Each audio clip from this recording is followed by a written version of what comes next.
These are all of the messages that I sent to my daughter's mother prior to finding out that she was being sexually abused. The detail of these messages, with my constant concern about what was happening to our daughter, can be seen in episodes 15, 16, and 17.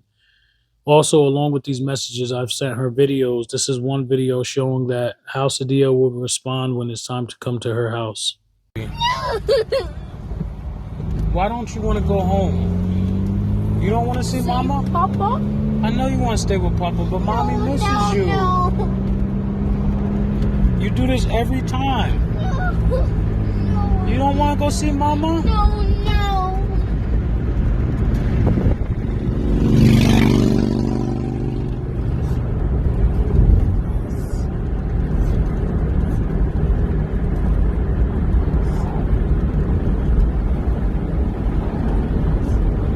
And Daddy gonna pick you back up on Friday. Daddy will pick you back up.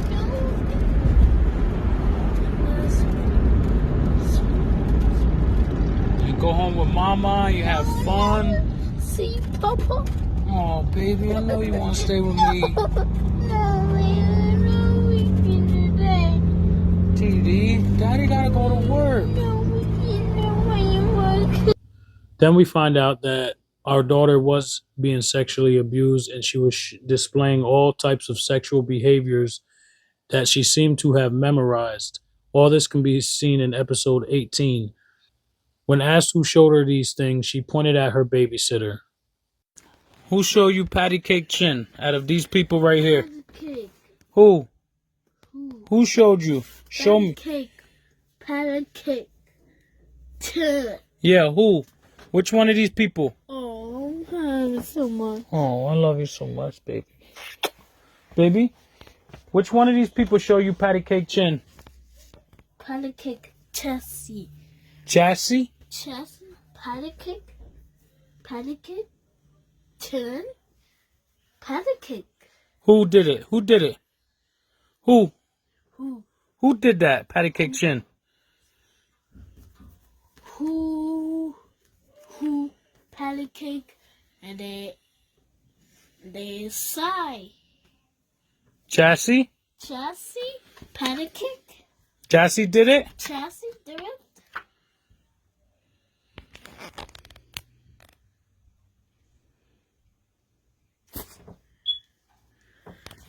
Oh, Sips, come. Mom began covering up for her sister, which is the babysitter. That can be seen in episodes 19 to 23. Then in episode 24, it shows how Mom had filed a contempt of court on me. She first had abandoned her parental duties and then filed a contempt of court on me, saying that I was withholding a child for no reason. During this contempt of court hearing, Mom had a paid attorney. Her paid attorney subpoenaed Children of Youth.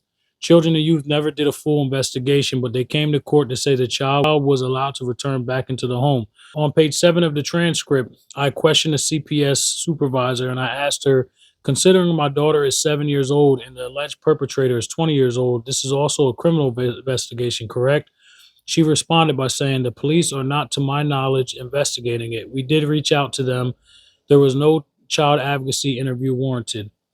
After the hearing and all of the evidence that I presented and after cross-examining everyone who was present, the judge ruled in my favor. He did not sanction me with any contempt of court. Instead, he placed protections on my daughter. On line 2 and 3 of his order, it states, the maternal aunt Jasmine shall be supervised around the minor child by mother or another member of the maternal family or third party until such time as the court can confirm that she is not under an active investigation as an alleged perpetrator against the minor child. Number 3 says, as Jasmine resides at the maternal grandparents' home where exchanges take place, should the natural mother or another supervisor not be present for the exchange at the designated exchange time, exchanges will be moved up or delayed to ensure that a supervisor is available for as long as the restrictions on Jasmine remain in place. The very next day, Mom attempted to violate this order, and that is in episode 25. A few weeks later, Mom and her attorney put in a petition to lift restrictions off the maternal aunt. One of the reasons they wanted to lift these restrictions, line 25, it states the petitioner has had to call off work many times due to the lack of being able to utilize the maternal aunt for babysitting, as the maternal grandparents also work until 5 p.m. or 6 p.m. Then mom signed the child up for overnight daycare without telling me, which is required by our 2019 court order. This can be seen in episode 26, 27, 28. February 19th, it was confirmed that there was an active investigation, and this was confirmed by Detective Charles Casey. You can see on page 9 of the February 19th transcript, and this is of 2021, by my daughter's mom's attorney. As part of your duties with the Wilkes-Barre Police Department, are you investigating any allegations regarding this family we're here with today? The officer answered yes.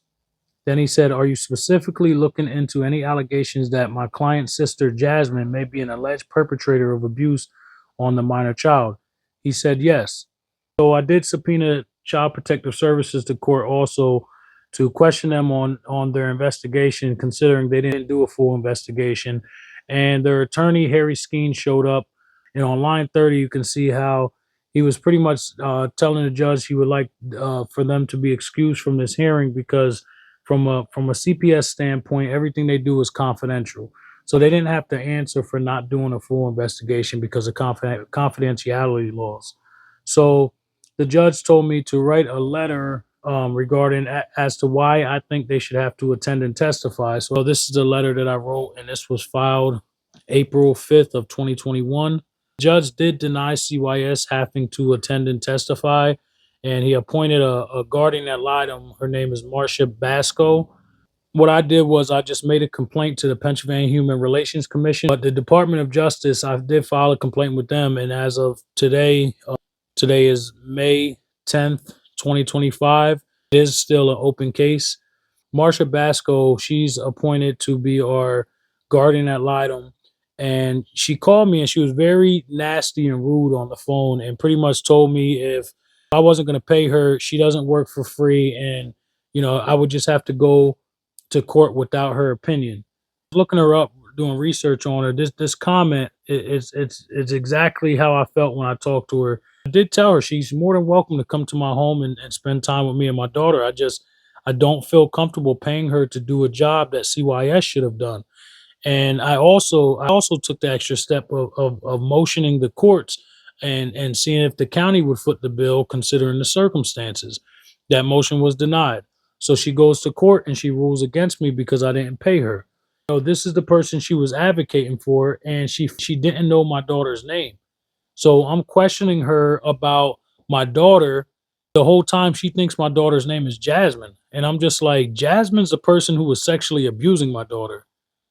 So Marcia Basco has close ties with CYS. She's represented them in the Superior Court. And that would explain why she just ruled in favor of the person who was giving her money and the agency that she's at already has close ties with. That hearing was on June 30th. Exactly 1 week later, on July 6th, the director of CYS was arrested for endangering hundreds of children. Right after that, 3 weeks later, July 29th, the judge denied mom's petition to lift the restrictions off of the aunt. This is the second time, and this is the second judge that ruled in my favor, despite having CYS come into court and saying that they did an investigation and the child is safe to return to the home. And despite a guardian ad litem coming to court and telling the second judge that the child is safe to go to the home. I'm going to show this video in a later episode. This video was submitted to Judge Hughes on July 22nd. So that was exactly 1 week before he made his ruling. Mom submitted a video with Sadia pointing at people who showed her this sexual behavior.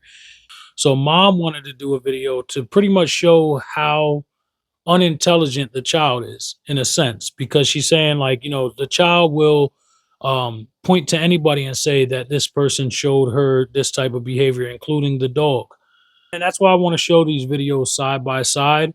And I will label it 2 videos of child pointing at who showed her these behaviors.